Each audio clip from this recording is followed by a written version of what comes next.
नमस्ते सभी को। आज हम ज्योतिष शास्त्र के बारे में एक दूसरा पहलू भी जानने वाले हैं कि कोई भी ग्रह, कोई भी नक्षत्र किसी भी मनुष्य को परेशान नहीं करता, किसी भी मनुष्य को सुख या दुख नहीं देता।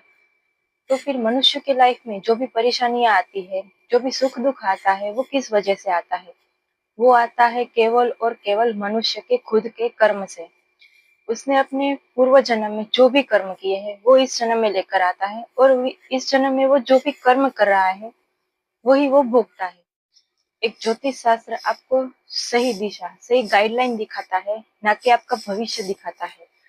भविष्य बदलना तो किसी के भी हाथ में नहीं, हाँ, लेकिन किस रास्ते पर चलना है, किस तरह से कर्म करने हैं, कौन सी दिशा में आपको जाना है, वो एक ज्योतिष शास्त्र आपको सही से बता सकता है। हमारे ग्रह, हमारे नक्षत्र पूरे के पूरे हमारे कर्म के सिद्धांत पर ही डिपेंड रहेंगे और आगे भी उस पर ही डिपेंड होंगे।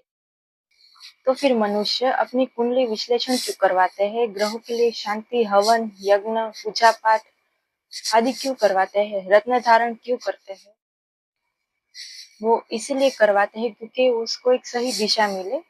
जो भी उसने कर्म किए उसको तो वो भोगने ही पड़ेंगे, उससे वो भाग नहीं सकता। चाहे वो कुछ भी करवा ले, कोई भी ग्रह की शांति करवा ले या कोई भी रत्न धारण करवा ले, वो सिर्फ उसी टाइम के लिए वो स्थगित हो सकता है, लेकिन वो भोगना तो पड़ेगा ही। अभी नहीं भोगोगे तो आगे जाके वो भोगना ही पड़ेगा। लेकिन एक ज्योतिष शास्त्र एक मनुष्य को उस कर्म फल भोगने के लिए एक सही दिशा बताता है। अगर हम देखें तो पूरा का पूरा ज्योतिष शास्त्र एक कर्म पर डिपेंड है। अगर मनुष्य अपने खुद के कर्म देखने लगे, अपने खुद के कर्म सुधारने लगे, तो फिर उसकी लाइफ आसान हो सकती है और हो जाएगी। और उस मनुष्य के किए हुए सारे जप, तप, पूजा आदि सब जल्दी ही सफल होते हैं, क्योंकि वो एक अच्छे मार्ग पर चल रहा है और ग्रह नक्षत्र उसके हिसाब से होने लगते हैं।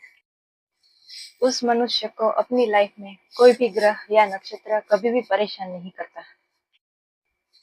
और आगे की वीडियो में मैं आपको बताऊंगी कि किस तरह से कर्म करने से हमारा कौन सा ग्रह अच्छा होता है और कौन सा ग्रह खराब होता है।